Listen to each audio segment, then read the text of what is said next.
दोस्तों, लोन वाला विश्व के चैनल में आप सभी का स्वागत है। दोस्तों, आज मैं बात करूंगा लोन डिफॉल्ट होने पर लीगल नोटिस आपको कब मिलता है, या यह भी कह सकता हूं कि अगर आपने किसी तरह का भी लोन लिया है और वो लोन का पैसा आप नहीं दे पा रहे हैं तो इसके लिए आपको लीगल नोटिस मिला होगा। तो ये लीगल नोटिस आपके लिए कितना खतरनाक है, या ये लीगल नोटिस आपके पास है, ये कौन सी लीगल नोटिस है, या कौन सी बैंक या एनबीएफसी आपको लीगल नोटिस भेजती है, तो इसको बिल्कुल ही आप हल्के में मत लीजिए। दोस्तों, ये पूरी बात मैं इस वीडियो में बताऊंगा, तो जो लोग चैनल को नए देख रहे हैं चैनल को जरूर सब्सक्राइब कर लीजिएगा, बेल आइकन को दबाइएगा। लोन से जुड़ी इन्फॉर्मेशन हमेशा इस चैनल पे मिलती रहेगी। वीडियो को पूरा देखिए दोस्तों। तो लोन डिफॉल्ट होने से लीगल नोटिस कब मिलता है, अगर ये सब्जेक्ट में आप इस मेरे वीडियो पे आए तो दोस्तों आप बिल्कुल सही जगह है, क्योंकि दोस्तों आपने हो सके तो शायद पहली बार आपने कोई लोन का पैसा नहीं दिया है बैंक को, या आपको अब डर लग रहा है किसी तरह से कि बैंक आपको जो है थ्रेटनिंग दे रहे हैं। थ्रेटनिंग किस लिए देते हैं? नेचुरली ये जो लीगल नोटिस होता है, लीगल नोटिस भी एक थ्रेट होती है।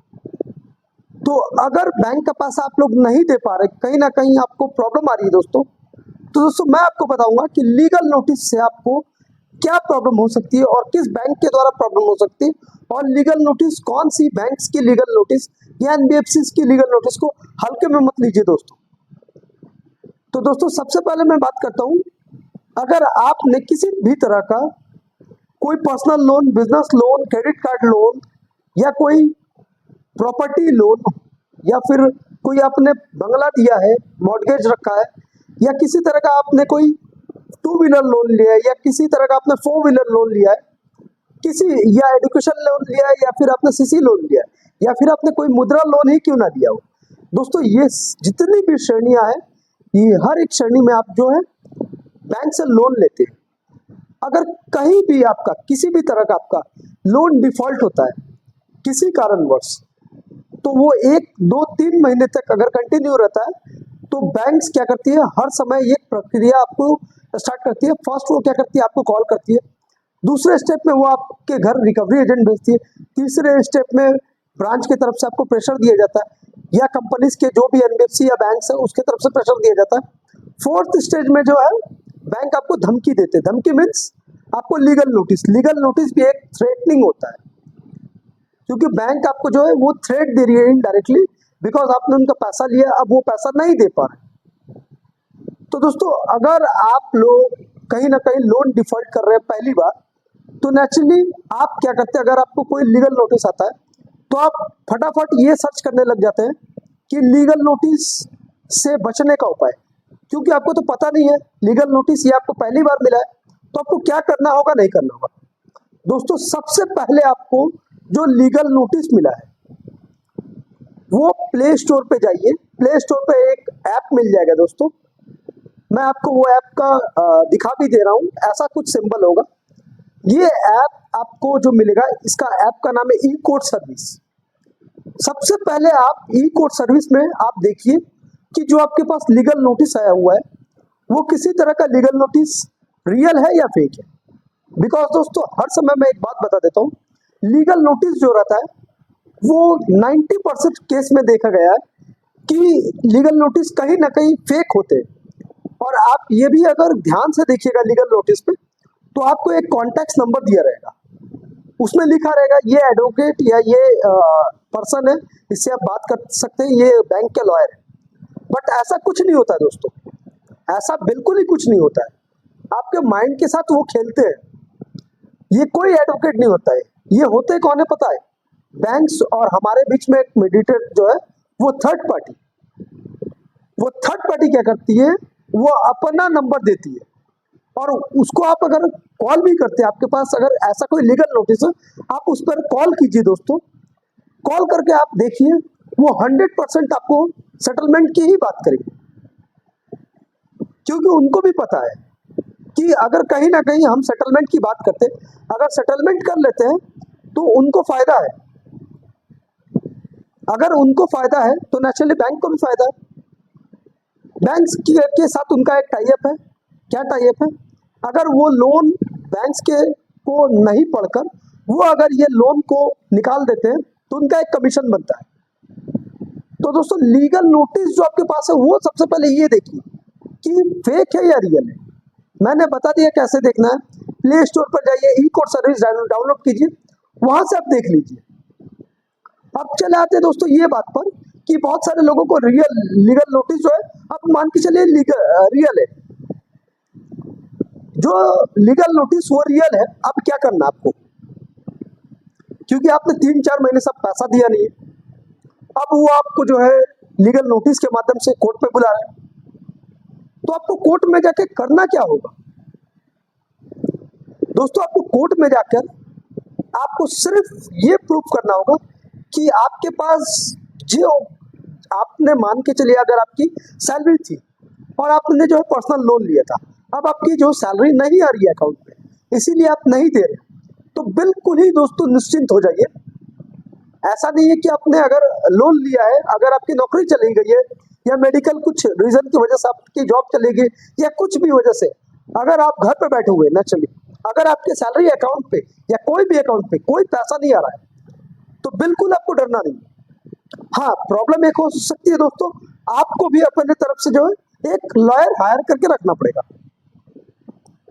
अगर आप कोलकाता से हैं तो नेचुरली आप मुझसे संपर्क कर सकते हैं, स्क्रीन पर दिया हुआ नंबर है, ये मुझसे संपर्क कीजिए। मैं आपको कोलकाता से लॉयर दे दूंगा, एक फीस है उनकी भी, इसमें मेरा मीडिएटर का कोई भी रोल नहीं है, मैं बस उनको आपके साथ मिला दूंगा। लेकिन ये मैं बता सकता हूँ जो आपका काम है वो 100% रियल होगा, कोई फेक नहीं होगा।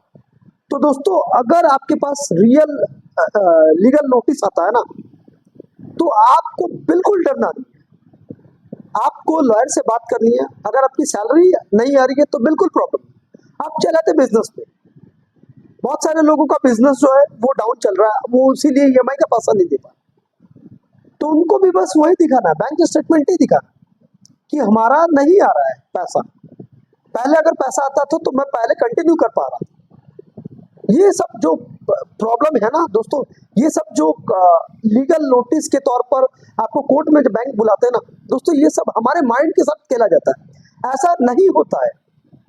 मैं अगर मान के चलता भी हूँ ना, अगर मान के चलिए आपको लीगल नोटिस आया है, अगर आपको लीगल नोटिस आया, वो लीगल नोटिस के बेस पर आपने कोर्ट में गए, क्या लगता है आपको क्या सलाखों में डाल दिया जाएगा दोस्तों? बिल्कुल ही नहीं, बिकॉज वो जो है वो कोई क्रिमिनल एक्ट नहीं है, आपने कोई क्रिमिनल गतिविधि नहीं की है, वो एक क्राइम नहीं है, वो एक सिविल का मामला है।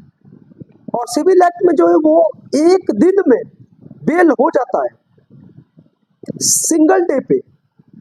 अगर मान के चलिए अगर आपको लीगल नोटिस जो रियल मिला और आपने बेल करवा लिया, अब मान लीजिए बैंक क्या कर रही है, साल में अगर 3 बार ऐसा केस स्नैच कर डाल के आपको कोर्ट में बुला रही है, तो आप तो सेम डे पे बेल करवा ले रहे, तो बैंक क्या पता लग जाएगा, बैंक को पता लग जाएगा ये यही करता रहेगा हमारे साथ। अब मान के चलिए आपकी एज जो है मुझे पता नहीं है, लगभग अगर किसी का बड़ा लोन रहता है तो लगभग 38 36 ऐसा रहता है, या 30 में पकड़ के चलिए। इंसान की जो अभी के समय में जो एज होती है नेचुरली 70-75 तक इंसान जी पाता है। तो अगर आपकी ये लाइफ में 50% चली गए है तो 50% और बचा हुआ है, तो बैंक्स जो है वो कहीं ना कहीं आपसे सेटलमेंट करेंगे ही। लीगल नोटिस से उनको कोई फायदा नहीं है। लीगल नोटिस होता है वो आपको डराने के लिए कि आप डर जाओ, डर के पैसा दे दो। आपको क्या लगता है अगर वो आपको मान के चलिए सलाखों में डाल देंगे तो आप तो और भी गुस्सा हो जाएंगे, बिल्कुल आप पैसा दे देंगे। ये सिर्फ क्या होता है, ये सिर्फ डर दिखाने के लिए होता है। अगर बैंक्स भी अगर मान के चलिए, अगर मैं जैसे कोलकाता से हूँ, अगर बैंक कोलकाता में 1 करोड़ रुपए का डिसबर्समेंट कर रही है तो वो 1 करोड़ रुपए में बैंक को पता है कि मुझे 1 करोड़ रुपए में 1 करोड़ रुपए नहीं आएंगे। बट जो अगर मान के चलिए अगर बैंक जो है 10-10 लाख करके 10 मान के चलिए कोई बिजनेस में डालती है तो नेचुरली 1 CR, तो 1 CR में से 1 CR बैंक को पता है कि नहीं आएंगे, मेरे पास 70 लाख ही आएंगे, बट 70 लाख के साथ जो इंटरेस्ट है उससे वो रिकवरी हो जाएगा। और बैंक्स को पता है अगर मैं ना कर पा रहा हूँ जितना भी सेटलमेंट अमाउंट वो अगर मैं ले लेता हूँ तो मेरा फायदा है कहीं ना कहीं। तो दोस्तों आपके दिमाग में जो डाला गया है ना कि लीगल नोटिस से आपको प्रॉब्लम है दोस्तों, ये हो दोस्तों, लीगल नोटिस पैसा है ना तो आपको बहुत प्रॉब्लम हो सकती है। नेचुरली पैसा नहीं है, इसीलिए तो आप पैसा नहीं दे रहे हैं, तो इसका मतलब कहीं ना कहीं आप प्रॉब्लम में है। ये प्रूफ तो इजीली होता है दोस्तों। फेस कीजिए हर किसी से, हर बैंक वाले से। वो जो बैंक वाले जो थर्ड पार्टी आते हैं ना, आप उनका कदबा जो है वो जो मतलब आप दिमाग में ये डाल लेते हैं कि लीगल नोटिस आया तो मेरे घर पे पुलिस आएगी, ऐसा बिल्कुल नहीं है। बैंक्स को बताइए आपकी प्रॉब्लम, एनबीएफसी को बताइए, उसके बाद देखिए दोस्तों। अगर मैं कहता हूं अगर लोन का पैसा आपके पास है तो नेचुरली दे दीजिए, अगर नहीं है तो आपको कुछ भी नहीं होगा, कुछ भी नहीं होगा, बिकॉज आपके पास प्रूफ है। मैं पहले पैसा देता था बिकॉज मेरे पास इनकम सोर्स था, मेरा अच्छी कमाई थी। अब मेरे पास वो कमाई नहीं है तो मैं पैसा नहीं दे पा रहा हूँ दोस्तों। लीगल नोटिस से बिल्कुल डरिए मत दोस्तों। अगर लीगल नोटिस आ रहा है, मैं ये बताता हूँ दावे के साथ, 100 में से 90% लीगल नोटिस जो है वो फेक रहता है। 10% जो रियल रहता है वो है प्रॉपर्टी के केस। अगर आपने किसी तरह का सिक्योर लोन लिया, मतलब आपने घर मॉर्गेज किया, बंगला मॉर्गेज किया, या फिर कोई आपने दुकान मॉर्गेज किया, या फिर आपने कोई गोल्ड दिया है, या फिर आपने कोई 4 व्हीलर लिया है, या फिर आपने कोई ट्रैक्टर देके लोन लिया है, इस तरह का भी कंज्यूमर माफ कीजिएगा ऑटो लोन्स होते हैं। तो इसमें जो है बैंक्स लीगल नोटिस भेजती है किस लिए कि वो 3 नोटिस भेजेगी, 3 नोटिस। अगर 3 नोटिस ये भी 1-2 महीने का नहीं होता है, ये करीब आप मान के चलिए अगर आपने कोई प्रॉपर्टी लोन लिया, उसको पैसा नहीं दे रहे, तो ये करीबन 7-8 महीने तक अगर नहीं देते हैं तो बैंक फर्स्ट नोटिस भेजती है, सेकंड भेजती है, थर्ड भेजती है। थर्ड में अगर आप नहीं रिप्लाई देते 1-2 दिन के अंदर, तो बैंक क्या करती है, लोकल पुलिस को लेकर आपके घर जाके आपकी प्रॉपर्टी को जो है वो सीज कर देती है। तो ये होता है लीगल नोटिस। इन लोगों को डरना चाहिए, ना कि जिसने खाली हाथ पे मतलब अनसिक्योर्ड लोन पे अगर आपका लीगल नोटिस आया तो दोस्तों कहीं ना कहीं डरने की आवश्यकता बिल्कुल नहीं है। प्रॉब्लम बैंक्स की है, और बैंक्स जो है कहीं ना कहीं आपको सेटलमेंट के लिए ऑफर देंगे ही देंगे। इसके बाद भी दोस्तों आपके मन में कोई डाउट है तो मुझसे आप संपर्क कीजिए दोस्तों। और दोस्तों वीडियो को अगर अच्छा लगा है तो जरूर अपने दोस्तों के साथ शेयर कीजिए, वीडियो को लाइक कीजिए, चैनल को सब्सक्राइब कीजिए दोस्तों। और अभी के लिए इतना ही, फिर मिलेंगे एक नए वीडियो के साथ दोस्तों। नमस्कार।